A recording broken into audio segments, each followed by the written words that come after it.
स्वचालित व्यक्तिले राष्ट्रको हित खोज्दै जान्छ, तर परिचालित व्यक्तिले अर्काको मित खोज्दै हिँड्छ। 304औं पृथ्वी जयन्ती तथा राष्ट्रिय एकता दिवसको अवसरमा राजा ज्ञानेन्द्रले नयाँ सन्देश दिनुभएको छ। उहाँले भन्नुभयो कि राष्ट्रपिता श्री 5 बडा महाराज धीरज पृथ्वीनारायण शाहले 22 वर्षको उमेरमै नेपाल एकीकरण गरी 4 वर्ण 36 जातको साझा फुलबारीको रूपमा आधुनिक नेपाल बनाउनुभयो।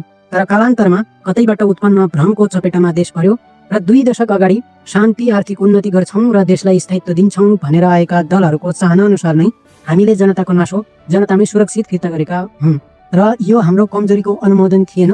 नारायण हिटी दरबार छोडेको 2 दशकसम्म पनि देशले सङ्कट खेप्न परेको छ। हिजो देश नबनेको चिन्ता थियो, आज देश नै नरहने हो कि भन्ने चिन्ता छ। यस्तै उहाँले भन्नुभयो कि भाषण अनि जादु वा चमत्कारले यो देश बनेको होइन र बन्दैन पनि, र उहाँले राज संस्था जनताबाट विमुख पनि कहिल्यै हुँदैन भन्नुभयो। सबैले मिलेर पृथ्वी पथमै अगाडि बढ्नुपर्छ र स्वदेशको पुँजी पलायनमा रोक लगाउनु पर्ने साथै जनता सक्षम र बलियो भए मात्र देश बलियो हुन्छ भन्ने दिव्य उपदेशलाई पनि मनन गर्नुपर्ने उहाँले जोड दिनुभयो। साथै नेतृत्व गर्ने भन्नेहरूले युवाहरूलाई प्रयोग मात्रै गर्ने काम भइरहेको छ, तर आधुनिक युवाहरूको आवश्यकता अनुसार केही नगरेको भन्नुभयो।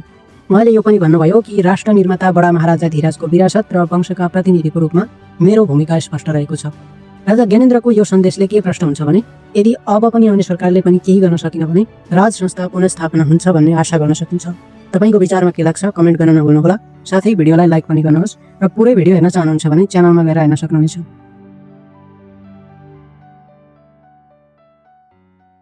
स्वचालित व्यक्तिले राष्ट्रको हित खोज्दै जान्छ, तर परिचालित व्यक्तिले अर्काको मित खोज्दै हिँड्छ।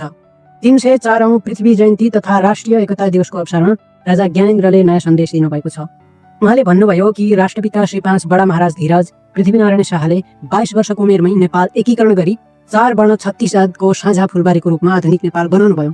तर कालान्तरमा कतैबाट उत्पन्न भ्रमको चपेटामा देश पर्यो र 2 दशक अगाडि शान्ति आर्थिक उन्नति गर्छौं र देशलाई स्थायित्व दिन्छौं भनेर आएका दलहरूको चाहना अनुसार नै हामीले जनताको नासो जनतामै सुरक्षित फिर्ता गरेका हौं र यो हाम्रो कमजोरीको अनुमोदन थिएन। नारायण हिटी दरबार छोडेको 2 दशकसम्म पनि देशले सङ्कट खेप्न परेको छ। हिजो देश नबनेको चिन्ता थियो, आज देश नै नरहने हो कि भन्ने चिन्ता छ। यस्तै उहाँले भन्नुभयो कि भाषण अनि जादु वा चमत्कारले यो देश बनेको होइन र बन्दैन पनि, र उहाँले राज संस्था जनताबाट विमुख पनि कहिल्यै हुँदैन भन्नुभयो।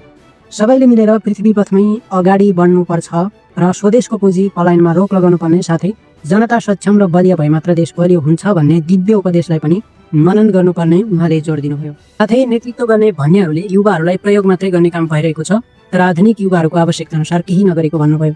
उहाँले यो पनि भन्नुभयो कि राष्ट्र निर्माता बडा महाराजा धीरजको विरासत र वंशका प्रतिनिधिको रूपमा मेरो भूमिका स्पष्ट रहेको छ। राजा ज्ञानेन्द्रको यो सन्देशले के प्रश्न हुन्छ भने,